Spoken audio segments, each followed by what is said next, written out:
Okay, I think we'll go ahead and get started. Thank you, everybody, for coming to today's presentation from the Transportation Equity Task Force from Able, New Hampshire. Just to cover a couple of housekeeping items, this meeting is going to be recorded and that recording will be available for viewing by others in the future.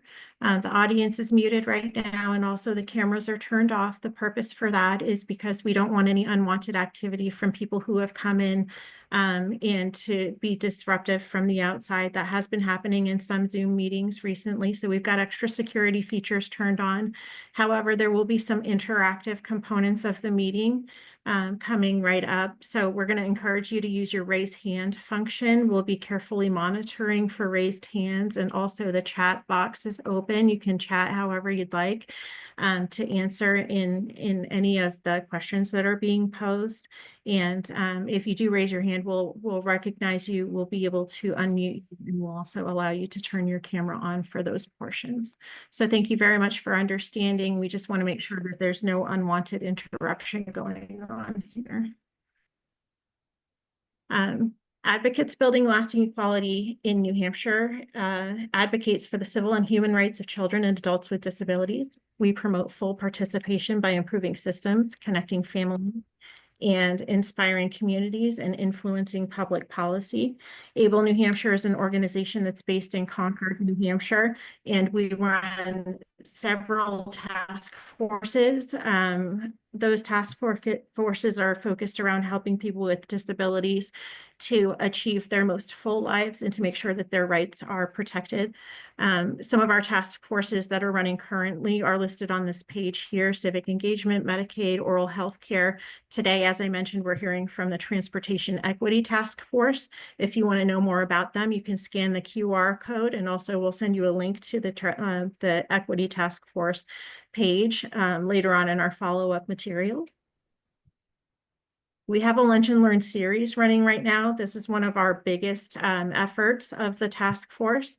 In the month of May, you'll be able to join us for Mobility Management 101, and in June, Medicaid non-medical transportation service option. Today, our presentation is coming from James from the Disabilities Rights Center. He's going to talk to us about our rights under the Americans with Disabilities Act. And I'm going to go ahead and turn it over to James right now. Hey, thank you, Lisa and Creighton, for setting this up. I'm happy to be here. My name is James Ziegra, and I am a senior staff attorney at Disability Rights Center, New Hampshire. One moment here.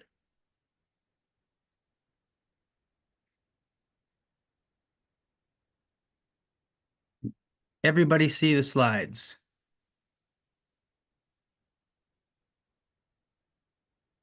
Is that a yes? Creighton's nodding yes. Okay, great.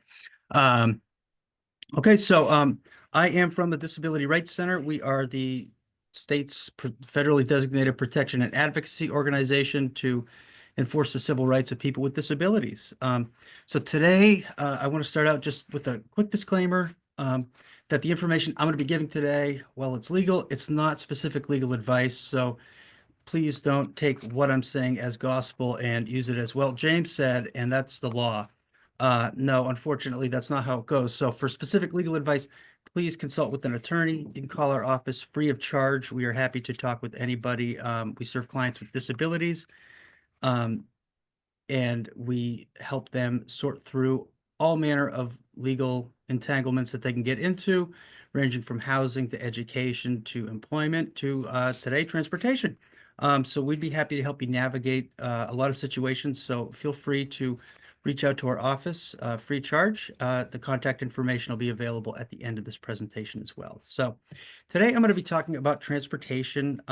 It's a really wide-ranging topic. So this is going to be like a very high-level review of the material.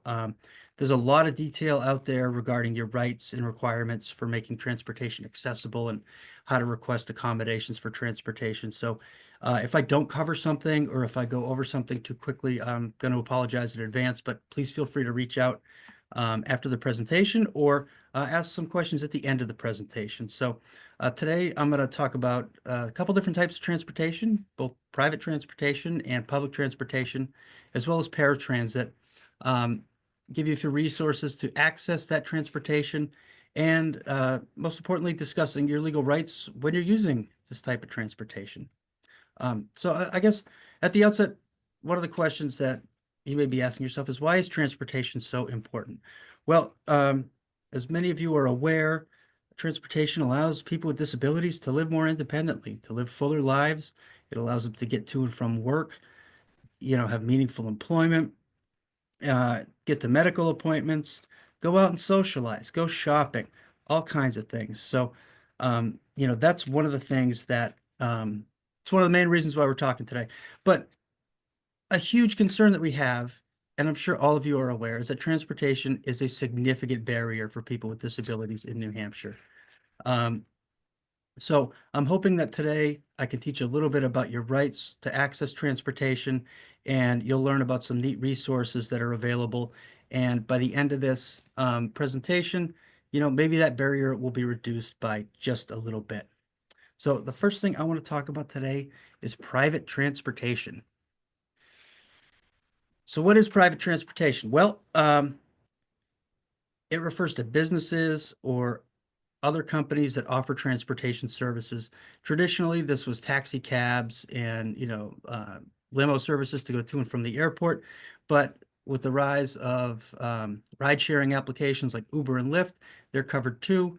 And some people may not realize, but if you're using non-emergency medical transportation to get to and from doctor's appointments, that's also considered private transportation, even though you're not paying for it, somebody's paying for it.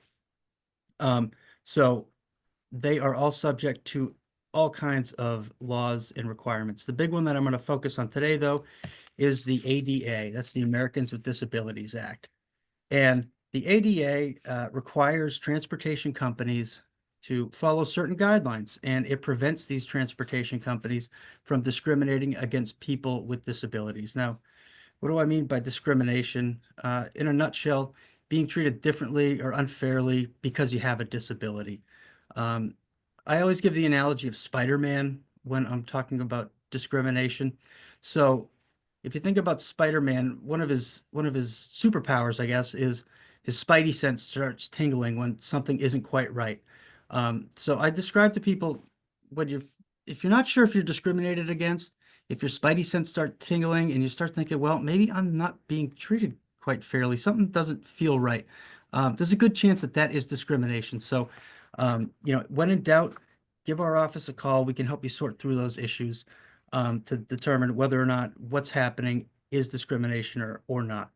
Um, so like I said earlier, the Americans with Disabilities Act does require that private transportation companies uh, not discriminate against people with disabilities, and they also provide certain rights for people with disabilities. One of the things that transport companies cannot do is refuse to take somebody for a ride because of their disability. So if you show up and you're in a foldable wheelchair, or you're using crutches, or you have an oxygen mask, or something like that, they can't just say, "Oh, I'm not taking you. You have a disability." Also important to note that they have to allow your service animals with you. This is pretty much across the board. The law is very, very clear. Fully trained service animals are allowed to accompany their owners anywhere that their owners go. That includes on rides using private transportation. It's probably worth pausing here for just a second, just to clarify. When I mean service animals, I mean animals that are individually trained to help people with disabilities. That's different than emotional support animals. Emotional support animals don't have specific training. They may be wonderful for you, and they may help comfort you and help make your disability symptoms or what have you a little bit better. Um, but emotional support animals are not service animals. They're not interchangeable, and emotional support animals are not allowed, on private transportation. Now, they have other rights, like, they can live in no pets housing and things like that. But in terms of using private transportation, only service animals are allowed to accompany their owners. Uh, Another thing to note is that helpers and support staff, if somebody needs a support staff member, or say they're traveling to work with a job coach, they can use private transportation, and that extra person cannot be charged an additional fee because that extra person is necessary because the traveler requesting the ride has a disability. It's necessary due to their disability. Also important to note, riders that have foldable wheelchairs, they can't be discriminated against. The drivers are supposed to help put the wheelchair into the vehicle. I say foldable wheelchairs because electric wheelchairs, unfortunately, are a different story, and I'll talk about that in just a second. But drivers need to be offering help to people with disabilities that have mobility impairments or they have other, uh, things that they use to help ameliorate their disability, such as crutches, canes, oxygen tanks, that sort of thing. Next, you can't be charged a wait time. If you take a little while to get out to the transportation, say you order an Uber and it takes you a couple minutes because you're not quite as fast getting into a car as somebody else. If it takes you a few more minutes to get in there, or it takes a few minutes to fold up your wheelchair and get it in there, you can't be charged extra. Now, it's also important to note that this has to do the wait time has to do with your disability. So if you order an Uber and the driver's got to wait 30 minutes because you're spending extra time shopping, that's not related to your disability. So you might be subject to a wait charge there. But by and large, wait time should be waived for folks with disabilities. And unfortunately, you know, some of these ride sharing apps like Uber and Lyft, they advertise on their websites that they have wheelchair accessible vehicles. They're generally not available in New Hampshire. Most private transportation companies don't offer wheelchair accessible vehicles for people that have electric wheelchairs or really heavy wheelchairs. Sometimes medical transport services do, but in terms of Uber and Lyft, they have programs that they advertise on their website, but buyer beware because they're only available in like 5 or 6 cities across the country. So I guess, when it comes to private transportation, there's a few things that you really do need to know. At the outset, you do not have to disclose that you have a disability when you're requesting a ride. You don't have to ask permission to bring a service animal with you. If you need an accommodation, though, um, it's probably better to ask ahead of time, um, and just let the driver know or let the transportation company know. A good example of this is if you need a seatbelt extender. The Americans with Disabilities Act allow people with disabilities to request reasonable accommodations. And the key word there is reasonable. And so if you order an Uber or a Lyft or, some other private transport and the driver shows up and then you tell them that you need a seatbelt extender, it's not really reasonable to expect them to have that seatbelt extender with them. But if you give them a little bit of advance notice, then that request for an accommodation should be granted, or we could talk about what to do if they're not granted. And actually, that's the next slide. So if you have some issues with the transportation company, such as Uber or Lyft or any of these companies that run for-profit transportation services, there's a couple different things you can do. Generally, I recommend talking to the transportation company first to see if they can make it right.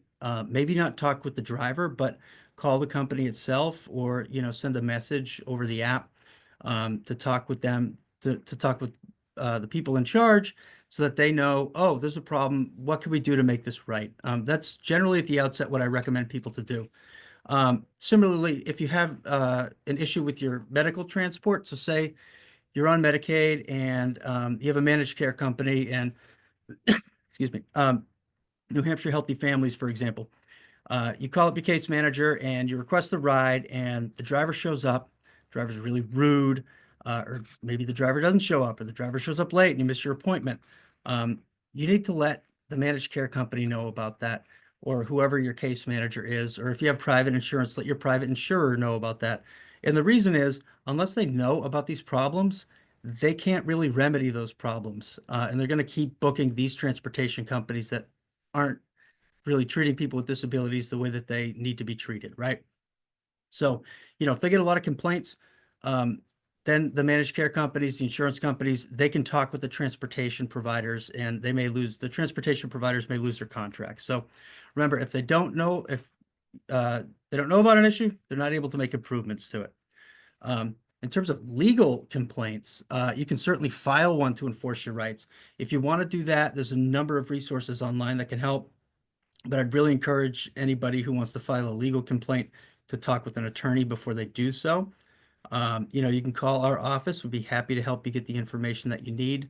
Um, DRC may not be able to provide you with representation in court, from, filing through the Supreme Court appeal, but at a minimum, we can certainly tell you about the resources that are available and help advance your cause and help teach you how to engage in self-advocacy. So that's private transportation in a nutshell. So let's talk about public transportation. So we're talking about public transportation. What are we referring to? Well, generally, we're referring to transit companies that operate in 10 different regions across the state. It's important to note that public transportation isn't available everywhere. There's a lot more access to public transportation in the population centers of the state, like Nashua, Concord, the Seacoast, Manchester. But each region of the state has some form of public transportation and some sort of transit company there, and they will help you navigate your transportation options and let you know about what you can do. And I'm going to talk about the less populated regions of the state in just a minute. But generally think about public transportation as like buses and things like that, and different transit options that are not for-profit companies. So I put a link at the bottom here for commutesmartnh.org, and they are really great. It's an awesome resource that's run by the state transit companies, and it has some really cool features on it, which I'm going to talk about in a few minutes. Like I mentioned a second ago, so some transit operators, especially in the North Country, they do run door-to-door transit options, and that's a great thing because it lets people with disabilities request rides. You usually got to do it ahead of time, but it takes you where you need to go. Some other regions around the state offer volunteer driver programs, and those are exactly what they sound like.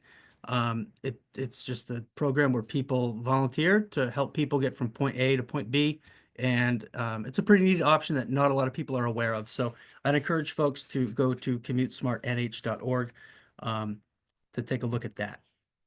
So when you're using public transportation, what are your rights? Like private transportation, public transportation is subject to the ADA. That means that service animals have to be allowed. But also, there's some other requirements that public transportation needs to have. Public transportation companies generally need to have. And when I say generally, I mean if they're running like fixed route services like buses, they need to have accessible vehicles that have lifts, ramps, devices to secure their wheelchairs. And if those accessibility features aren't working, then the transit company needs to fix it ASAP. And they also need to give you an option to travel some other way and make some sort of accommodation available to you that will help you travel. For larger vehicles, think buses, there's got to be assigned seating or seating that is designated for folks with disabilities. And public transportation companies also have to ensure that their drivers are trained to operate the vehicles in an accessible manner, to know how to use the equipment to help get wheelchairs on and off, and to how to interact with folks with disabilities and talk with people with disabilities about accommodations. So those are some of your public transportation rights in a nutshell. But public transportation, they're subject to the ADA, just like private transport companies are as well. I mentioned earlier, commutesmartnh.org. It's a tremendous resource, and it really helps people around the state get to where they need to go. One of my favorite features there is it's a trip planner, which is exactly what it sounds like. And what you do is you put in your addresses, where you live, and then you put in the address where you want to go. And the planner will show you all the different options for transportation to get from point A to point B. There's walking, there's biking, but they also have, okay, well, if say you live in Concord and you want to go to, North Conway, it'll show you like different transit routes that are available and different ways that you can access public transportation or maybe other programs, other transit programs to get there. Another thing that Commute Smart NH offers is a mobile app that has a lot of helpful features. So I'd really encourage people to take a look at that. So if you get nothing else from this presentation, take a look at commutesmartnh.org. The trip planner feature it's worth it by itself. The other resource for public transportation is called Keep NH Moving, and they have the trip planner as well. But one thing that they also have is a list of each regional mobility manager. So I mentioned a minute ago that New Hampshire has 10 different regions for transit. Each region has a mobility manager. So you can contact the mobility manager. That is his or her job is to help people, anybody, but help people with disabilities figure out what their transportation options are and how they can access transportation services. So take a look at that. Now, in terms of other resources that are available in other organizations, GSIL is a great one. They offer wheelchair van transport. They also do training for people that live in areas that have fixed route buses to help people learn how to use the bus system. They can reimburse you for some travel expenses, and they'll also help you with paratransit applications, which I'm going to talk about in a moment. The other organization that I really want to highlight is Future Insight. They help people that are blind or have vision impairments. They can offer transportation resources and a whole host of other resources like technology training and things like that. You need to be a member of Future Insight, and you need to have, be blind or have a vision impairment to be eligible to access those services. But it's something to keep in mind because it really is a tremendous resource that New Hampshire has. So I mentioned a minute ago paratransit, and wait a minute, what is paratransit? Well, it's a service that is operated by regional transit companies that have fixed route transportation. Think of it as like, areas of the state that have a bus service. What paratransit does is it picks people up if you live within 3/4 of a mile of a fixed route system, like 3/4 of a mile of a bus stop. They'll go door to door, pick you up and drop you off within 3/4 of a mile of where you need to go, if it's within that parameter. And at first, when I was thinking about it, I was like, well, 3/4 of a mile doesn't sound like a lot. But for example, I live in Concord, and if you look at where the Concord Area Transit runs, it goes all over the city, and 3/4 of a mile covers almost all of the whole city of Concord. So um, Paratransit's a great option. It's not available for everybody. You have to be found eligible for paratransit, but it's something to keep in mind. Um, Having a disability alone is not enough to be eligible for paratransit. You have to demonstrate that you're not able to access the public transit system that already exists. So you have to be able to show, like, because of your disability, you're not able to take the bus like other folks are. So usually this means a physical disability or some other functional limitation that prevents you from accessing that transportation service. You do need to apply for it. And, it's not just a one-page application. It's a pretty long application, and it asks for medical information and things like that. But like I said a minute ago, Granite State Independent Living can help you fill that out. And so you submit it to your local area transit agency, and they will approve you or deny you for paratransit. If you're denied eligibility, the cool thing is you can appeal it. So if you think that your denial was wrong and you really want to see if you can access paratransit, you have that right of appeal too. All right, so when you are facing discrimination in the face of using public transportation, there's a couple different options. I've talked with the state mobility manager recently, and she strongly recommended filing an FTA complaint. That's a federal complaint. So if you're using a bus or paratransit and you have issues with the driver or with the route or with whatever, you can certainly talk to your regional mobility manager, which is going to be helpful. And, the mobility managers that I've worked with have all been great and really accommodating to people with disabilities. But, the best thing you can do is to file an FTA complaint, and that can be done online. If you have questions about how to do that, you can contact the Disability Rights Center, and we're happy to talk you through that process and let you know about your rights and how to go through with filing that complaint and what you can expect, once the complaint has been filed. So, call our office. We're happy to give you some free assistance. So now I got a couple hypotheticals for you. Hosts, if you want to unmute the audience, that would be great. So first question I have is, you ordered Uber or a cab. Do you have to tell the driver that you have a disability ahead of time? Participants are now allowed to unmute themselves.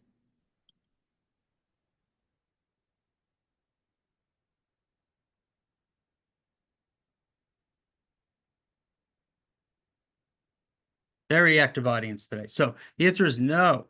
You do not have to tell them that you have a disability ahead of time. However, if you're requesting a specific accommodation and you know you're going to need the accommodation, the best practice is to request it ahead of time, just to give the private transportation company a chance to put that accommodation in place. What about service dogs? Are service dogs allowed to go with you when you call a cab or an Uber? Yes. Yes. Yes.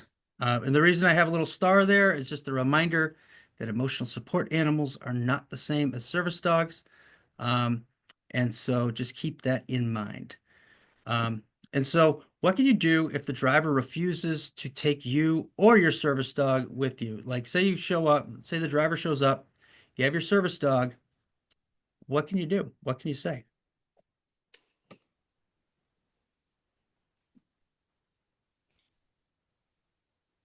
You can say the ADA says that you can. That's right. Yep.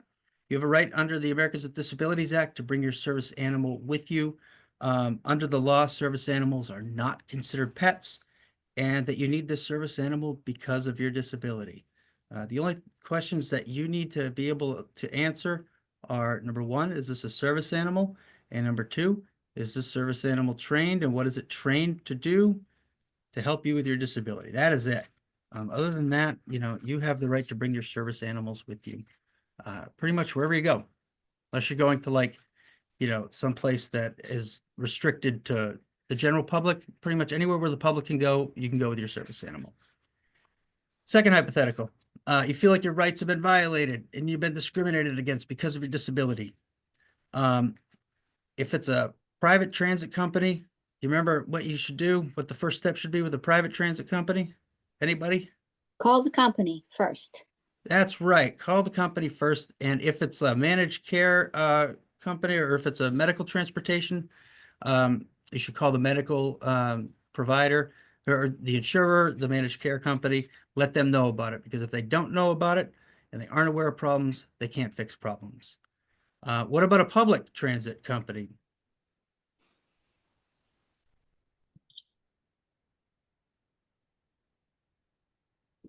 Still call the company first. Well, yeah, you can do that. Yeah, you certainly can. If they don't know. Yeah, if they don't know, yeah, you let them know about it. You let the mobility manager know about it. But you can also fill out an FTA complaint, and that can be done online. So that's the best thing you can do. So that's kind of all the prepared material I have today. But if anybody has questions, I'd be happy to answer them. I hope this was somewhat informative for people. Let's just read a couple of questions that have already come up in the chat. Sure. Caitlin wants to know if Uber and Lyft drivers are trained on many of the accommodations that you mentioned earlier. I think they are supposed to. I imagine that they have to check, off some form that says, yes, I agree to provide accommodations under the ADA. Their website makes it sound like they are the most accommodating companies in the world, but I think from a practical point of view, your mileage may vary. Pun intended. And Terry sort of tackled this one, but for the sake of everyone else, what kind of training do private and public transportation providers receive? I'm curious about risk mitigation for people with disabilities who may vary in self-determination capabilities and their safety if not accompanied by a support person. I will defer to Terry on that one, because that is a great question, and she is a wonderful resource. So Terry, you want to take this one? Sure, thank you very much. I can tell you that anyone who receives federal funding, so most of our public transit agencies, some of our volunteer driver programs, there are specific training programs that they have to adhere to. So all of our public transit drivers have had extensive training on customer service. So this is also with service animals, folks with disabilities, making sure that no matter what mobility device a rider may have, they have to know how to secure it. And so I can't speak for private entities. I'm not 100% sure. I know that our brokers in the state, our Medicaid brokers, they also have a training program, and it's as extensive, if not more, as the one that the public transit agencies are using. So transit agencies are probably some of the safest ways to travel in New Hampshire. And I'll just throw a shout out for our mobility managers as well. If anybody has any questions on how to ride public transit, and you can reach out to the regional mobility manager and they can get you in touch with a travel trainer, or they can do the travel training themselves. And just a shout out for our next Lunch and Learn. It's going to be from the mobility managers and how that mobility management network works and how you can get in touch with your regional mobility manager. But also those contacts will be listed in the follow-up materials that you get for this presentation as well. From Owen, how do these rights interact with employment? Do they have employment transit companies that help work with potential employers? So that's a great question. And that's, to be honest, that's one of the biggest barriers facing people with disabilities that are seeking employment.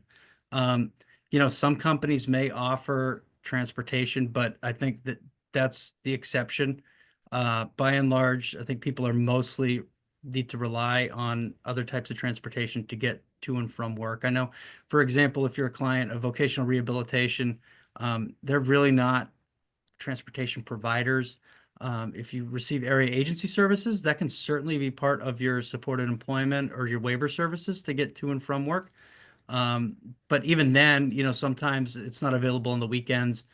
So that's a great question. And that's sort of one of the big barriers to employment for a lot of people with disabilities in the state. I wish I had a good answer for you. And I wish there was, here's what you do, but there isn't a great answer. Toby says it's a good idea to bring an FAQ sheet with you to share with drivers, just so that they're aware of your rights and vocalize them if it's necessary. So that I feel like that would be helpful for people to have something that they could just hand to the driver if they don't have a way to iterate their rights right then and there. Right.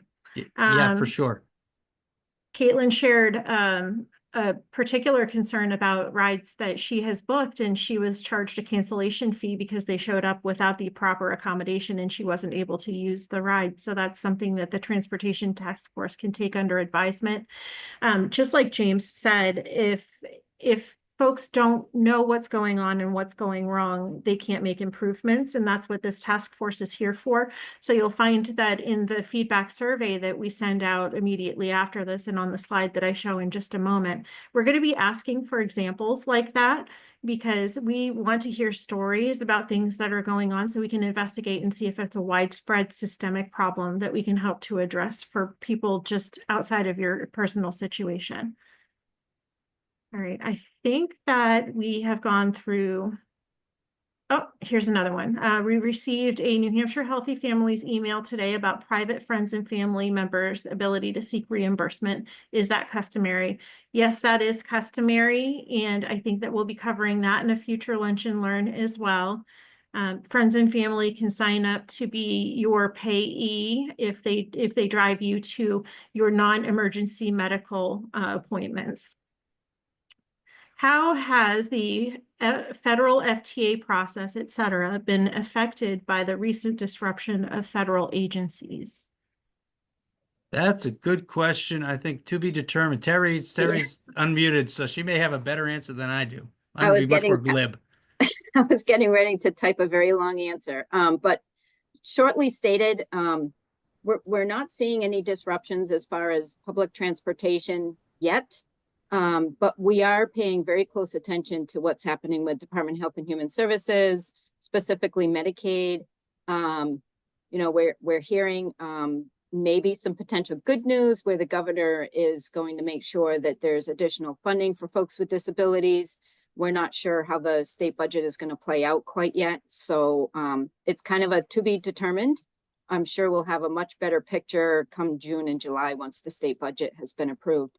But at the federal level, we're just, it's business as usual, and we're just, so far, public transportation hasn't really been affected here in New England. It's more at the state level that we're paying a lot more attention to the budget and those type of things. So as we continue to ask questions, I'm going to put a link into the meeting chat that is a link to our closing survey. And you'll see there that there's an opportunity to ask a lot more questions that may take some more research and feedback time. Our intent is for James to take them away and maybe take a couple of weeks to compile answers that he'll send out to everyone.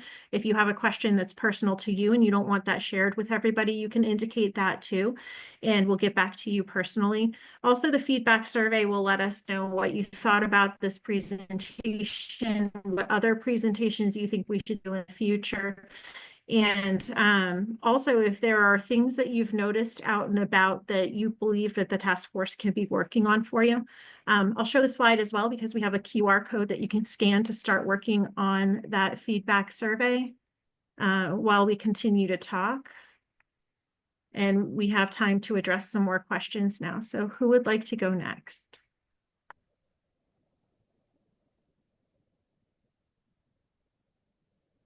This is more than a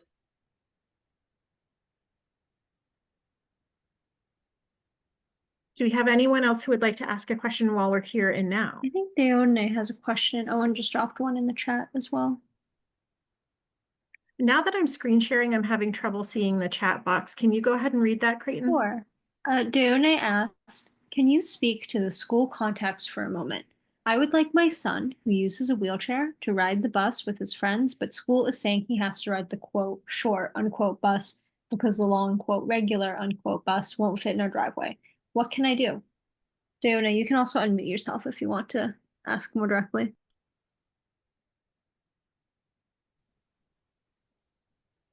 Yeah, I can talk to you about that. And she's 10 feet away from me. She's in the next room. That's a good question. I don't have an answer off the top of my head, but I can help brainstorm one with her in a little bit. And James, is that something that you can put into the question and answer document that we send out to everyone in the aftermath of this? Sure. Yep. Presentation? I will also say that if you want the one pager that we've promised everybody who is attending this presentation, you're going to have to fill out the feedback survey by at least giving us your email address because we did not require registration for attendance. So if we don't have your email address, we don't have a way to send you the one pager. So you'll have to fill out that closing survey for us if you'd like to see that come into your inbox. Owen also asked, do you have any tips in negotiating with employers who are wary of hiring someone who requires public or private transportation support? It's a good question. That's a really good question. I think people that rely on public transportation is one of the most consistent means of transportation to get to and from work. So if you're able to access, and that's the way I would talk to the employer about it, is just explain, listen, like, I don't drive, but I have, a bus route that's, the stop is 50 feet from my house and I'm able to take the bus to and from work. It's on, I can get to work within this scheduled time. It should not be an issue. In terms of, somebody who requires private transportation, same sort of deal. I understand your question, Owen, but without specifics, it's kind of tough to answer it. But I think, the way I would approach it is talking with employers and just letting them know, like, listen, this public transportation option that I'm using is really consistent, much more so than other types of options. Or, it's no different than somebody who's got a really beat up car that doesn't start all the time. I mean, I think we've all had car trouble in the past, and it's tough, when you have car trouble. But the nice thing about public transportation is the buses generally run on time. And so that is certainly the way that I would frame it with an employer. Oh, and I have a suggestion as well. Our mobility manager network has had a lot of success with coordinating or collaborating with employers. possibly being able to work with the employer and offering some type of the mobility manager wouldn't, but maybe working with the employer to have some type of not necessarily a travel benefit, but just working with them and saying, here's the options. Let's see what the best option would be. And that way, the employee would have, transportation that would hopefully show up all the time, whether it's private or public. And so that way, the employer would be put at ease. But I'm also looking at it like the employer shouldn't be wary on hiring anyone. Just like James mentioned, that's one of the questions that I don't think a lot of employers ask anymore is, do you have reliable transportation? You can't really hold that against someone. If somebody wants to work, they're going to get there. Thing yeah. is they don't ask those questions directly anymore. It It needs a tends to constant. be more like subtle in terms of like you get the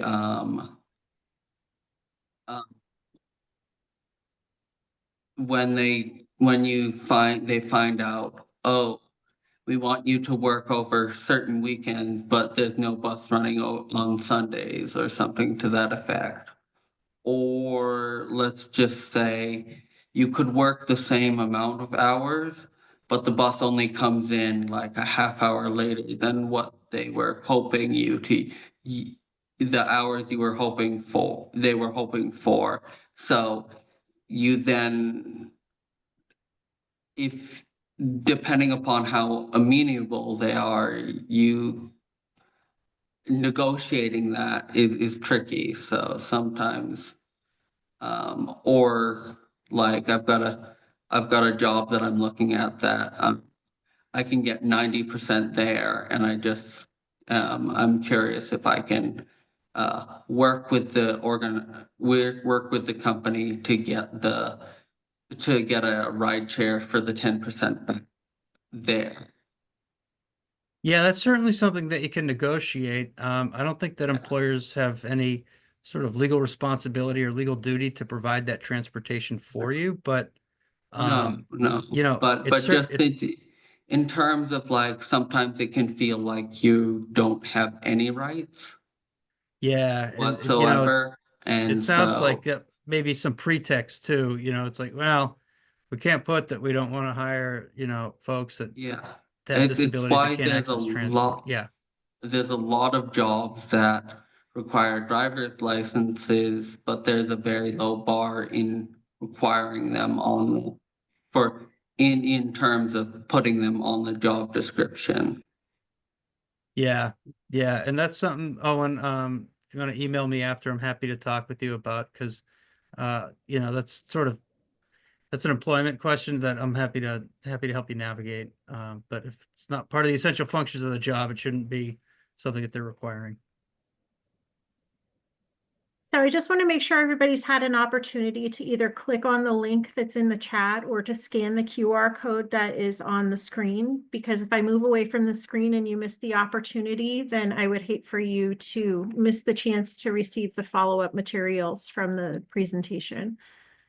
I was able to do that, and I had a provider show up an hour late to pick me up from my doctor's appointment to bring me back home. And I called them 3 times to say, where's my ride? Where's my ride? Where's my ride? And they said, oh, there was a mix up. So I don't know if it was a systemic issue or not. It was just something that happened. And I Yeah, don't you even should know still, what company it was.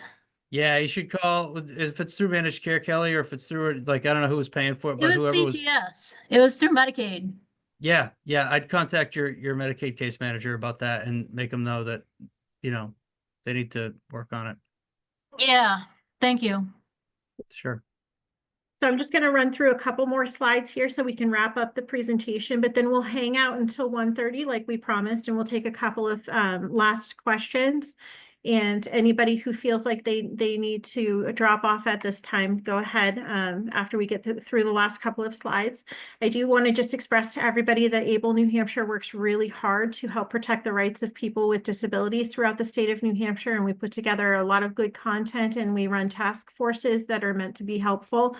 And we are a membership-based organization, and we do not have a sustainable funding source for this particular task force. So we'd like to ask that if you'd like to become a member of ABLE New Hampshire and help us to support the work that we're doing, that would be very, very helpful for us. Any little bit helps us. And also, thank you very much for attending. I'm going to go ahead and turn off the recording of the meeting at this time, and then we'll have some open conversation with James and Terry just to wrap up the balance of the time that we have here today.